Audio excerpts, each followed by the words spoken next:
So soft flexible form of connective tissues covered by a layer of perichondrium is known as the cartilage.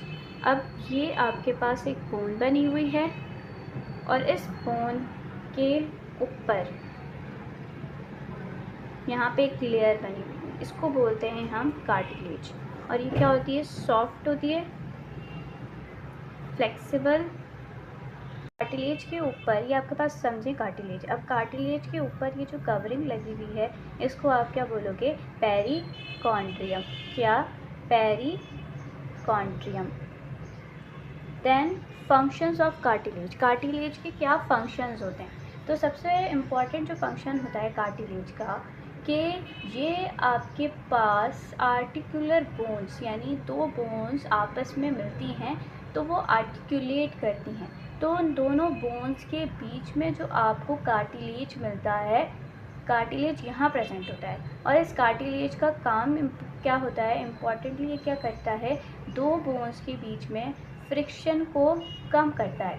अब ये आपके पास दो bones हैं, अब इन दो बोन्स ने आर्टिकुलेट करना है और इन दोनों बोन्स ने मूवमेंट परफॉर्म करनी है। अब जब आप दो सख्त चीज़ों को आपस में रगड़ते हैं तो उनमें फ्रिक्शन पैदा होती है।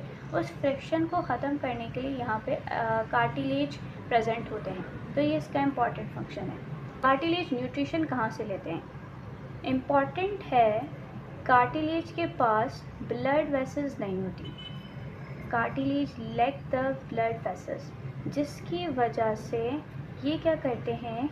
अपने सराउंडिंग टिश्यूज से न्यूट्रिशन लेते हैं by the process of division. अब इम्पॉर्टेंट ये है कि कार्टिलेज के पास ब्लड वेसल्स नहीं होती, जिसकी वजह से इनके अंदर अगर कोई इंजरी हो जाए तो रिपेयरिंग बहुत स्लो होती है। क्लियर? अब कार्टिलेज बनते कैसे हैं?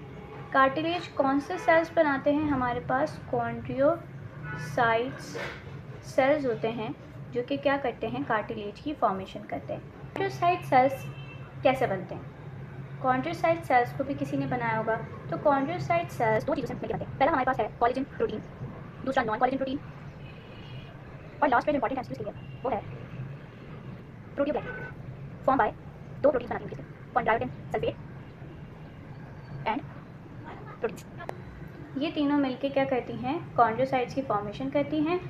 ये तीनों मिलके कॉन्ड्रियोसाइट को फॉर्म करेंगी और फिर कॉन्ड्रियोसाइट सेल्स कार्टिलेज की फॉर्मेशन करेंगे by producing a bony matrix, and then that bony matrix are included in the species called the nuclei and form the कॉन्ड्रियोसाइट्स।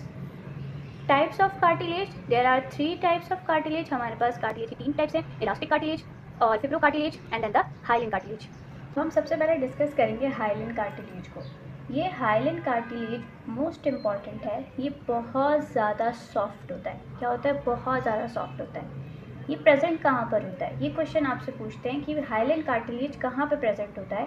तो जो आपकी दो बोन्स हैं, उन दोनों बोन्स के बीच में जो कार्टिलेज होता है वो कार्टिलेज कौन सा होता है? Hyaline cartilage. और बाकी आपकी रिब्स में भी प्रेजेंट होता है, स्टर्नम में भी प्रेजेंट है और नोज़ में भी प्रेजेंट है। नोज़ वाला क्वेश्चन जो है वो एमसीक्यूज़ में पूछते हैं एमटीकैट में कि हाइलिन कार्टिलेज कहाँ पर होता है? नोज़ में, और ऑप्शन में आता है ये दो जॉइंट्स के बीच में होता है, दो बोन्स के बीच में होता है। फिब्रो कार्टिलेज, फिब्रो कार्टिलेज आपके पास हार्डेस्ट कार्टिलेज है। ये प्रेजेंट कहाँ पर होता है? इंटरवर्टिब्रल डिस्क में। ये दो बोन्स हैं आपके पास, दो वर्टिब्रा हैं, इन दोनों वर्टिब्रा के बीच में आपके पास फिब्रो कार्टिलेज प्रेजेंट होता है। दूसरा नी जॉइंट में आपको मिलेगा। थर्ड कहाँ मिलेगा? पेक्टोरल ग्रिडल।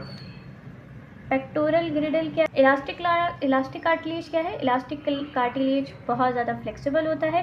ये कहाँ प्रेजेंट होता है? एयर की पिन्ना में होता है। ये आपका एयर है, इसमें ये वाला जो एरिया है ये इलास्टिक कार्टिलेज का बना हुआ है। एपिग्लॉटस, लैरिंक्स और ऑडिटरी ट्यूब्स जो कि आपके एयर के अंदर प्रेजेंट होती हैं।